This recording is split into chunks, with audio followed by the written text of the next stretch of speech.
हाँ भाई, पशु परीक्षर की जो विद्यार्थी तैयारी करें इस वीडियो के साथ जुड़ना और पूरा देखना इस वीडियो को। इससे पहले मैंने इन प्रश्नों पर चर्चा कर ली थी, आपको बताओ तो, और आज एक बार पुनः मैं ये वीडियो आपके सामने लेकर आया हूँ। तो प्यारे साथियों, वीडियो को पेशेंस बना के पूरा देखना ताकि सारी जानकारी मिल जाए। जो बच्चे कुछ क्वेश्चन है उन पर हम चर्चा कर लेते हैं। जो साथी पहली बार हमारी सोशल मीडिया प्लेटफॉर्म से जुड़ रहे हैं तो प्यारे साथियों, आप रिक्वेस्ट है आपसे चैनल को सब्सक्राइब कर लीजिएगा, और फेसबुक पेज पर ये वीडियो देख रहे हैं तो फेसबुक पेज को भी फॉलो कर लीजिएगा। इसी नाम से आपको मिल जाएगा फेसबुक पेज। टेलीग्राम चैनल को भी ज्वाइन करना और इंस्टाग्राम आईडी से जुड़ना। इस नंबर पे मुझे मैसेज कर देना जो साथी अभी तक नहीं जुड़े हैं। पुराने विद्यार्थी तो कई जुड़े हुए हैं, लेकिन जो नए विद्यार्थी हैं अभी तक जिन्होंने मैसेज नहीं किया है, जिनको मेरा स्टेटस रीच नहीं हो रहा है, तो वो दोस्तों इस नंबर पे मैसेज कर देना। नंबर सेव करके रखना। चलिए विद्यार्थियों, मैंने जहाँ तक मुझे याद है मैंने करवा दिया था आपको 37 प्रश्नों तक। अब बात कर लेते हैं 38 नंबर प्रश्न पर। पशु परिचर के अंदर पूछे जाने की यहाँ से पूरी संभावनाएं रहेगी इन प्रश्नों पर। ऑक्टो का कवेल में भाप का दाब होता है। ऑक्टो कोयल की बात करते हैं दोस्तों, 15 पाउंड हम देख सकते हैं। उसके बाद तेज धारदार हथियार से होने वाले घाव जो है वो क्या कहलाता है? इनसाइडस कहलाता है। उसके बाद बात करते हैं कठोर ऊतकों का निरंतरता से टूट जाना। ऊतक जो होते हैं टिश्यू, उनको कहते हैं फ्रैक्चर। क्या कहते हैं? फ्रैक्चर। उसके बाद अच्छी साइलेज का पीएच। अच्छी साइलेज की बात करते हैं तो उसका जो पीएच होता है वो आपके 3.5 से लेकर 4.2 के समथिंग हो सकता है, यानी अम्लीय ही होता है। उसके बाद बात करते हैं प्यारे साथियों, पैरोकेरोटिस्ट नामक रोग सुअर में किस खनिज तत्व की कमी से होता है? तो दोस्तों जडन जिंक की कमी से होने की संभावनाएं हो सकती है। उसके बाद निम्न में से कौन सा प्रोटीन का सबसे अच्छा स्रोत है? तो प्यारे साथियों मक्का यहाँ से करेक्ट आंसर रहने वाला है। उसके बाद बात करते हैं विटामिन B12 का रासायनिक नाम इम्पोर्टेंट है, कोबा एमीन। ठीक है, साइबोकोमा एमीन। उसके बाद साबुबुल में कौन सा विषैला तत्व है? तो दोस्तों मोमोसिन देखने को मिल जाता है, मिमोसिन। उसके बाद बात करते हैं भारतीय गाय के लिए शुष्क पदार्थ की आवश्यकता होती है। भारतीय गाय के लिए शुष्क जो पदार्थ होता है उसकी आवश्यकता, थोड़ा सा इस पर शायद स्टार लगाना पड़ेगा। चलिए बाकी आप बता देना अगर आपको आता हो तो, ऑप्शन आपके सामने है। उसके बाद गेहूं के भूसे को उपचारित करने के लिए निम्न में से यूरिया कितने प्रतिशत होती है? तो 4% हमें देखने को मिल जाती है। उसके बाद निम्न में से कौन सा वसा घुलनशील विटामिन है? ये प्रश्न इंपॉर्टेंट है दोस्तों। इसमें तो विटामिन ए है जो घुलनशील घुल सकता है।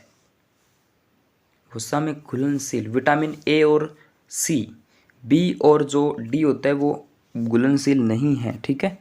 उसके बाद बात करते हैं भैंस की किस प्रजाति में त्वचा का रंग जो है तांबे जैसा पाया जाता है? तो डी यहाँ पर भदावरी करेक्ट रहेगा। उसके बाद बकरी में गर्भकाल कितना होता है? तो दोस्तों इस 155 दिन होता है। उसके बाद भेड़ का समागम की क्रिया जो है वो क्या कहलाती है?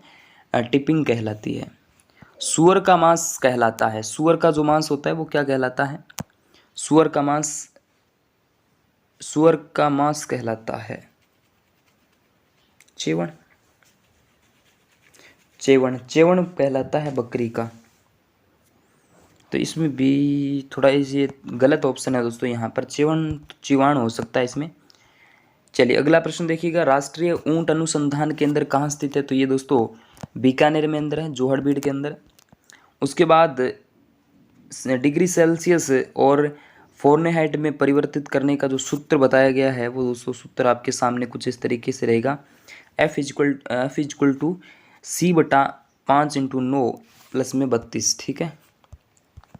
उसके बाद बात करते हैं मुर्गी का तापमान क्या होता है? तो मुर्गी का जो तापमान है दोस्तों वो 107 फ़ारेनहाइट होता है। उसके बाद साहीवाल निम्न में से किस पशु की नस्ल है? साहीवाल की बात करते हैं तो गाय की नस्ल मानी जाएगी। उसके बाद 2n+1 गुणसूत्र अवस्था कहलाती है, तो ट्राइमोसिक कहलाती है।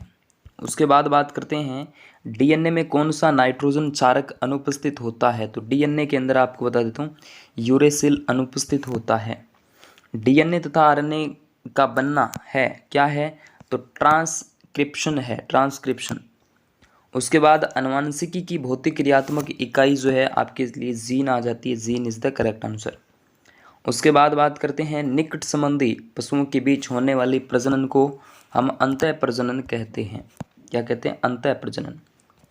उसके बाद गाय में गुणसूत्र संख्या होता है तो दोस्तों 60 होता है। कितना? 60। उसके बाद एक मादा जनन कोशिका में कितने अंडाणु बनते हैं? तो अंडाणु की बात करें तो एक ही बनता है।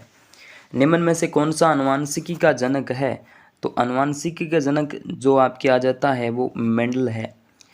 ठीक है, अनुवांशिकी जेनेटिकी की बात कर लेती जाती है। उसके बाद बात करते हैं नर जनन तंत्र में शुक्राणु। नर जनन तंत्र में शुक्राणु कहाँ बनते हैं? तो ये वृषण के अंदर बनते हैं। ठीक है, वृषण में।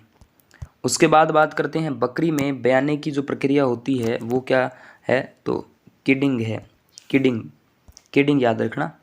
उसके बाद किस पशु में मध चक्कर से पहले रक्तस्राव होता है? तो गाय के अंदर होता है। बिल्कुल, देखते हैं हम। उसके बाद निम्न में से यानी गाय की किस प्रकार में अपरा पाई जाती है? तो ये कोटिलिडनरी यहाँ पे देखने को मिल जाती है। कौन सा भाग अंडवाहिनी का नहीं है?